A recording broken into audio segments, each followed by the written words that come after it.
Ladies and gentlemen, welcome back to the analysis of YOLENO TV. I hope you're well from wherever you're watching this channel. Now, we've maintained in this channel that John Mbadi was given a docket that is very tough, a tough docket. The CS for Treasury is not an easy docket as compared to arts, to sports and arts, CS for agriculture, CS for water irrigation, CS for mining. The CS for Treasury is the most difficult ministries in Ruto's government. Now, during the grilling of CS CHIRCHIR, OMTATA saw it necessary to also grill CS John Mbadi, simply because the procurement process and the finance and the like fall on the Treasury. So he said in his statement, he said that what CS CHIRCHIR was doing was to scam the senators, to scam Kenyans. He was not the person who was supposed to be there to address the issues of ADANI. So I put it to you that you are trying to scam us in your response. You have no standing to address this committee, and I would ask the chair to demand that the Minister for Finance, who is the entity recognized by law under the PPP, comes to address this committee on the questions you have asked. The person who was supposed to address the issues of ADANI lies in the Treasury. The Treasury is a body that is supposed to be there to respond to ADANI questions, because these matters talk about finance. Now, that realization is the biggest reason why OMTATA said CHIRCHIR is trying to scam them. And they say John Mbadi must be grilled. So I want us to go extensively into that video from OMTATA. I'll share that video. You get to understand what OMTATA really said and what he really meant there by saying CS Mbadi must be grilled and CS CHIRCHIR is scamming them. So before we get further on this analysis, please like this video. So important if you like this video. I'm so grateful for everyone who has been liking our videos. I don't take that for granted. Subscribe to our channel if you've not subscribed before, and to existing subscribers, thank you so much for your support. Don't scam us, and we must grill John Mbadi. That was a position that OMTATA took. In our previous analysis on ADANI, I brought to you something about CS CHIRCHIR and the response from CS CHIRCHIR and how CHIRCHIR could not answer most of the questions there. And you saw what happened. I shared a video on that.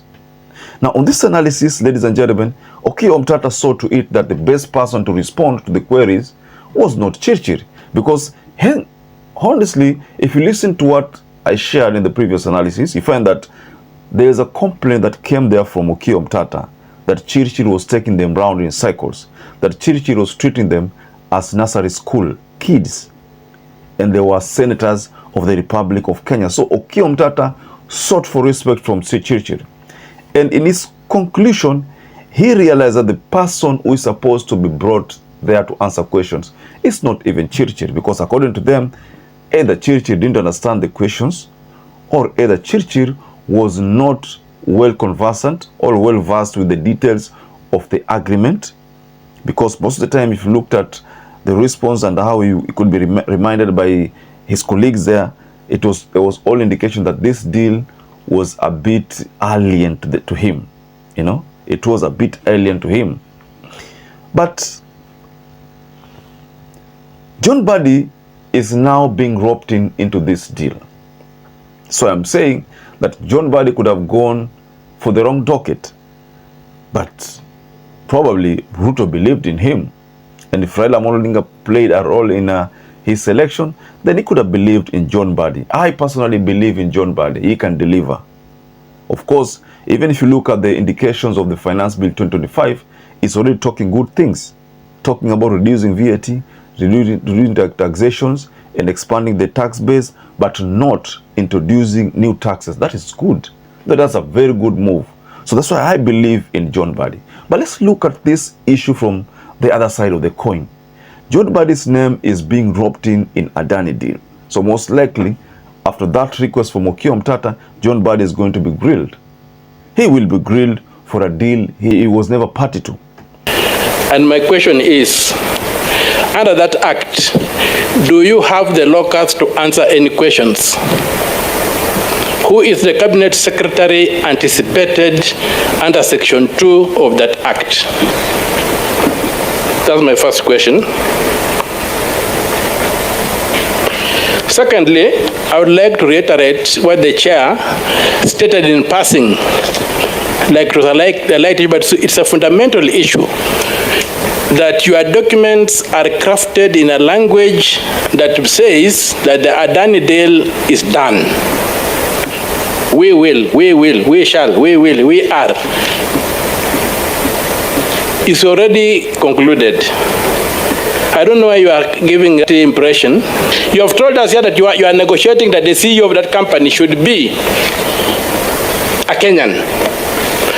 Under the law, when you get to that stage, what does the law say? On the execution of a project agreement, the project contracting authority and successful bidder shall establish a project company in accordance with the Companies Act. So if you are at that stage, it means this deal has been concluded according to the law. Yes. And you are trying to run circles around this committee, which is not acceptable.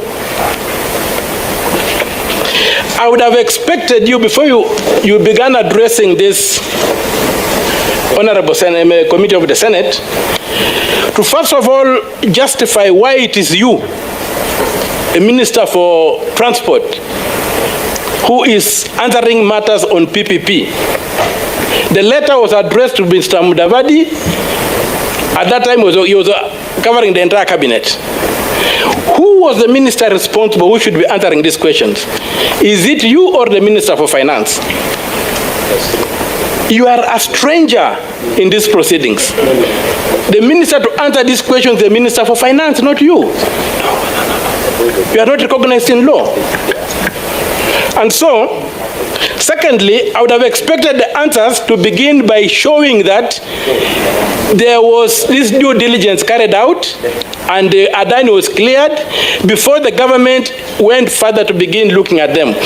Secondly, there's a requirement in the law that you must prove that competitive bidding could not give us a bidder. It must be that ADANI is bringing something so unique to them that you must go the PPP way. If competitive bidding can realize the same result, you are supposed to do competitive bidding.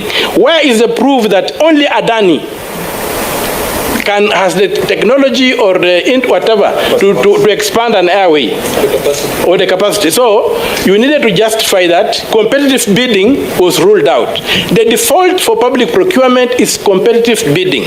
So your initial suggestion that the Public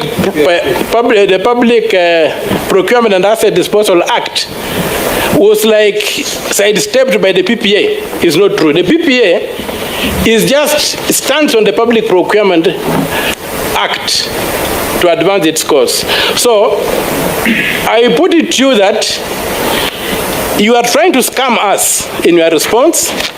You have no standing to address this committee, and I would ask the chair to demand that the Minister for Finance, who is the entity recognized by law under the PPP, comes to address this committee on the questions we have asked. So most likely, John Mbadi will be forced to defend the deal because he's in government. You know, this is a very unfortunate situation. It is just like what we saw with the former governor of Kakamega County, Oparanya. When Oparanya found himself telling Kenyans that he's going to go for those people who took Hustler Fund. You know, if you took Hustler Fund, then it's going to come after you. And you know the position of Azimio regarding Hustler Fund? They said, take that money, don't pay it. I remember hearing from Edwin Sifuna, take the money, don't pay it. But now, Oparanya has found himself in a very disturbing situation whereby now he's forced to tell Kenyans that he's going to come after them if they don't pay the loan in time. That's so unfortunate, but that's not but that's what's going to happen, ladies and gentlemen. Now, what do you think about this position by Okiya OMTATA? Should Okiya OMTATA have John Mbadi brought in to answer queries about Adani deal, or should John Mbadi or should Okiya OMTATA have someone like someone like Kipchumba Murkomen to come there and issue a statement, or rather defend this deal or shed more light on the deal? Who do you think is the right person to be brought there?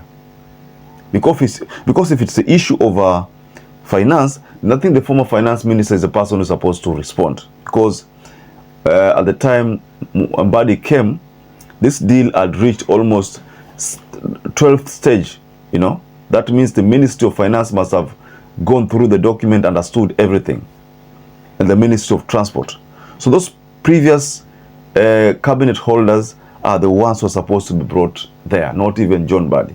But John Mbadi is now going to find himself in a very disturbing situation, because now he is the CS for finance. Now Okiya OMTATA wants a CS for finance to be brought to there.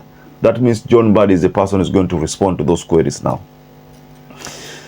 Now, I would like to rest my case here, but just go below in your comment section and tell us whether you think John Mbadi is the right person to respond, or is Murkomen, or they should just continue with CHIRCHIR. Tell us below the comment section. So perhaps if you're watching this video and you're not subscribed, take 1 second and subscribe, like this video. Until we catch up again, stay safe and stay blessed.